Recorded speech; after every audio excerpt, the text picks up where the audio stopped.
aku mau bahas 3 macam diet yang pernah aku jalani yang nganterin aku dari 75 kilo sampai ke 52 kilo.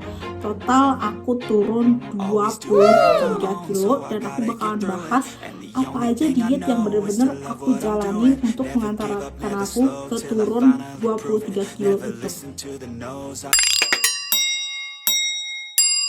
Halo teman-teman, makasih udah klik video ini. So di video kali ini aku pengen bahas 3 diet yang pernah aku jalani yang nganterin aku ke 23 kilo.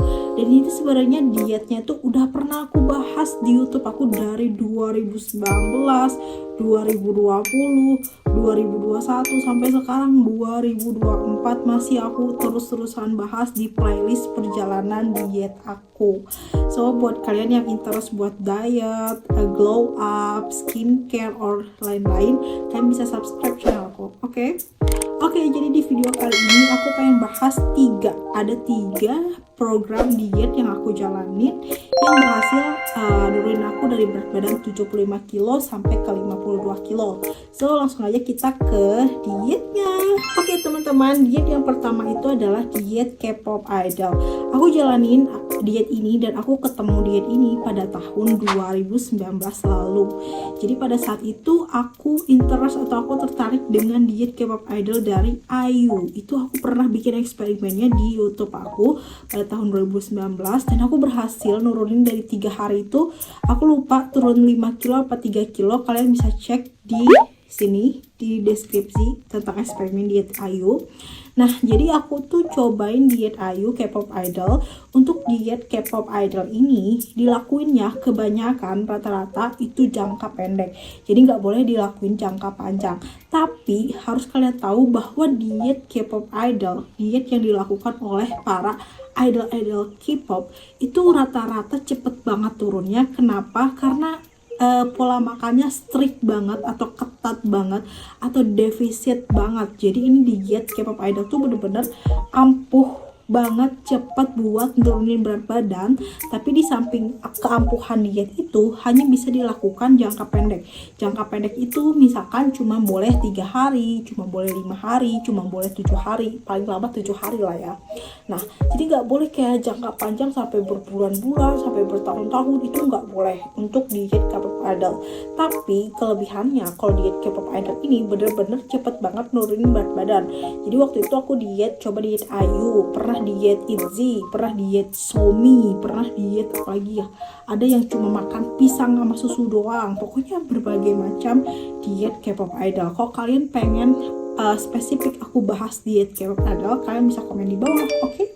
Jadi itu dia diet yang pertama aku lakuin pada saat program diet aku di tahun 2019 yang benar-benar manjur banget buat turunin berat badan, itu adalah diet K-pop idol.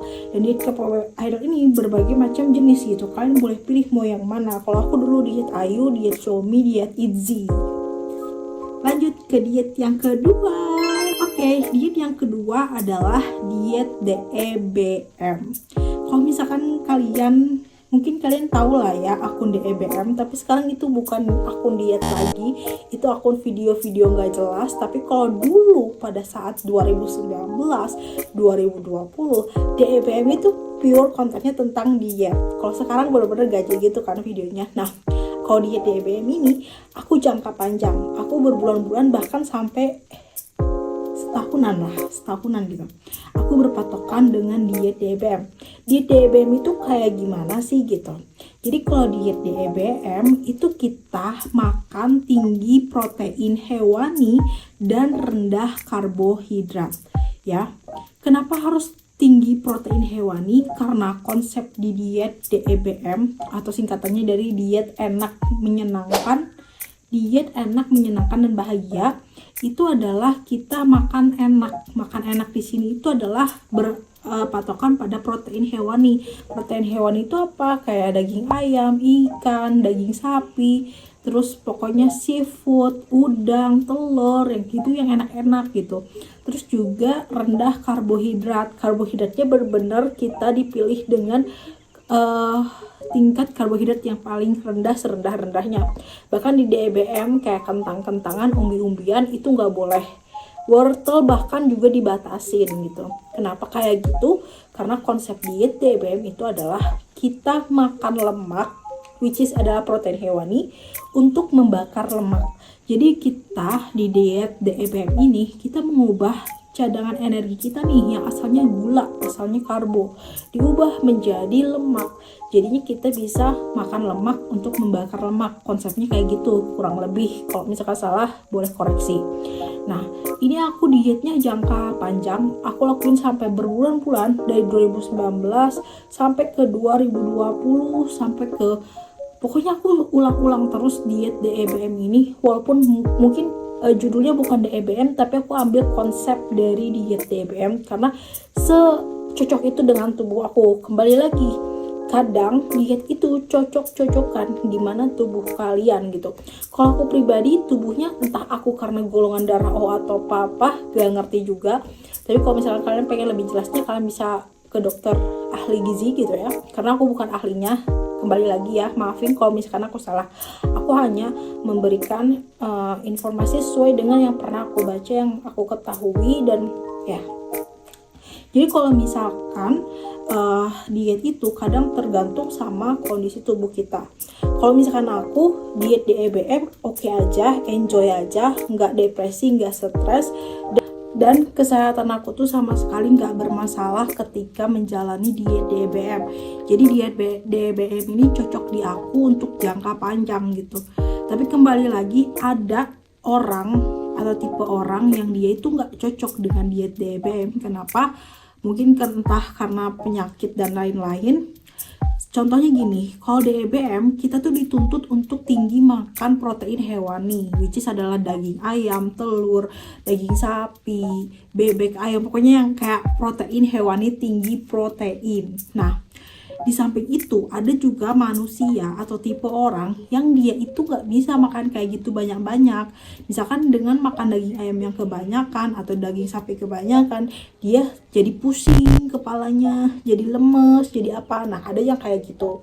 Nah, kalau aku tipe orang yang tidak vegetarian, kalau aku tipe orang yang non vegetarian, ketika aku mencoba seharian cuman makan sayur doang ya, which is adalah vegetarian, itu aku malah merasakan aku pusing, aku darah rendah, aku kelengan, dan aku tidak bersemangat, bahkan aku kurang fokus. Jadi aku nggak cocok untuk vegetarian diet gitu. Tapi beda cerita ketika aku diet DEBM, atau ini bisa dibilang carnivore diet ya. Diet carnivore diet ini aku cocok ketika aku cuma makan daging-dagingan doang, bahkan kayak tanpa sayur sekalipun aku kayak cocok badan aku gitu. Jadi beda lagi. Jadi kembali lagi ke kondisi tubuh masing-masing orang gitu. Nah kayak gitu. Jadi untuk diet DBM ini aku bener-bener jangka panjang banget, dari 2019 aku jalanin 2020, bahkan sampai sekarang aku masih kayak berpatokan sama diet DBM. Dan harus digarisbawahi ya, diet DBM itu nggak boleh makan nasi, nggak boleh makan karbohidrat simplex, nggak boleh makan karbohidrat yang gulanya tinggi, nggak boleh makan karbohidrat yang tinggi banget gitu. Which is walaupun kayak umbi-umbian itu nggak boleh di DEBM, jadi strict banget DEBM. Kalau sekarang aku lagi berpatokan untuk pengen nyobain diet carnivore diet, yang dimana carnivore diet itu full daging doang gitu, nggak boleh sama sekali sayur, nggak boleh sama sekali buah. Dan aku pengen nyobain diet itu di next video. Jadi buat kalian yang pengen tahu eksperimen aku diet carnivore, subscribe channel aku. Oke? Lanjut ke diet yang ketiga. Diet yang ketiga adalah diet IF atau intermittent fasting. Ini tuh diet yang menurut aku paling santuy dibandingkan diet K-pop idol sama diet DEBM. Tapi kalau diet IF ini kita mainin jam atau waktu gitu. Kalau misalkan diet K-pop idol, kita bener-bener strict banget coy, kayak makan cuman ubi, susu, sama apel misalkan, itu diet Ayu. Terus juga cuman makan pisang, susu 3 kali sehari, itu strict banget, super defisit kalori gitu. Terus kalau diet DEBM kita nggak boleh makan nasi, nggak boleh makan karbo, nggak boleh makan karbo yang tinggi gitu ya, nggak boleh makan ini, cuma boleh banyaknya itu makan protein hewani doang. Tapi kalau di diet IF beda, diet IF kalian bebas makan apa aja yang kalian mau, asalkan sesuai dengan jam makannya. Jadi kalau di diet IF itu ada aturan 16 jam puasa, 8 jam makan. Jadi kalau misalkan nih aku terakhir makan hari ini tuh jam 10, total aku bakalan boleh makan lagi 16 jam kemudian kayak gitu. Terus juga nanti setelah udah 16 jam kemudian aku buka puasa dan aku makan hanya dibatasi 8 jam makan gitu. Jadi diet IF itu kita ngatur waktu. Kalau dulu namanya tuh OCD ya. OCD apa? Diet dari Corbusier gitu. Kalau sekarang tuh entah ganti nama apa gimana jadi diet IF gitu. Itu diet yang paling santai menurut aku karena kita boleh makan apa aja tapi tergantung sama waktu. Cuman kembali lagi kalau diet IF ini lebih ke diet yang pengen turun berat badannya tuh santuy juga gitu. Jadi ini aku benar-benar ngurutin diet dari yang paling ekstrim, jangka panjang bisa, dan yang paling santai gitu. Jadi benar-benar ini runutannya tuh aku runutin dari yang paling cepet banget nurunin berat badan, terus juga medium nurunin berat badan, dan ini paling santai. Jadi diet IF ini menurutku adalah diet yang paling santai buat nurunin berat badan karena kita boleh bebas makan apa aja, jadi tergantung sama kalian juga. Tapi kalau misalkan kalian aku pengen diet IF tapi aku pengen cepet juga nurunin berat badan, bisa banget, yaitu ya atur pola makannya dengan yang lebih sehat, dengan yang misalkan pengen lebih ketat gitu, nggak apa-apa. Kayak misalkan gini, misalkan aku pengen diet IU tapi aku pakai jam IF, itu bisa aja. Tapi menurut aku terlalu lemes banget ya kalau misalkan kita cuma makan apel, ubi sama susu terus di jam diet IF kayak gitu. Kayak itu nggak bisa jadi santai gitu dietnya gitu ya. Nah jadi kalau diet IF ini menurut aku diet yang paling santai dibandingkan dua diet yang aku sebelumnya jelasin.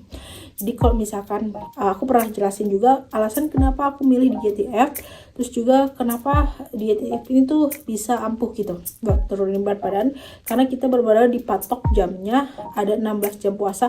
Jadi 16 jam puasa ini bukan kita pure nggak makan apa, nggak minum, tapi kita boleh minum gitu. Jadi 16 jam puasa itu cuman namanya doang, tapi itu cuman sebenarnya cuman nggak makan berat aja. Tapi kalau minum air putih, minum teh tanpa gula, minum kopi tanpa gula itu boleh gitu di 16 jam puasa itu. Lanjut 8 jamnya kita hanya boleh makan berat yang sesuai dengan kalian maunya gimana gitu. Atur aja pola makan sesuka kalian, asalkan cuman boleh 8 jam aja gitu makannya. Kayak gitu guys. Itu dia adalah 3 diet yang mengantarkan aku ke 23 kilo turun gitu. Karena kenapa aku diet IF-nya di terakhir, karena emang bener aku di diet IF aku bisa makan nasi, aku bisa makan makanan manis, cemilan ini itu, tapi ya emang dibatas gitu jamnya. Jadi dengan tanda kutip kita itu nggak boleh makan malam lah intinya ya, nggak boleh terlalu makan malam yang larut malam banget. Terus kita juga harus jaga pola tidur, soalnya kalau misalkan kita begadang pada saat diet IF itu nggak akan efektif karena kita bakalan merasa kelaparan di saat mata kita melek gitu. Jadi benar-benar atur pola tidur kayak gitu-gitu.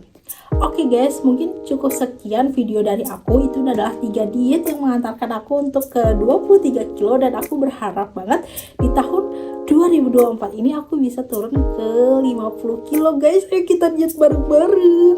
Pokoknya jangan lupa subscribe channel aku, lihat di playlist perjalanan diet aku. Bye bye.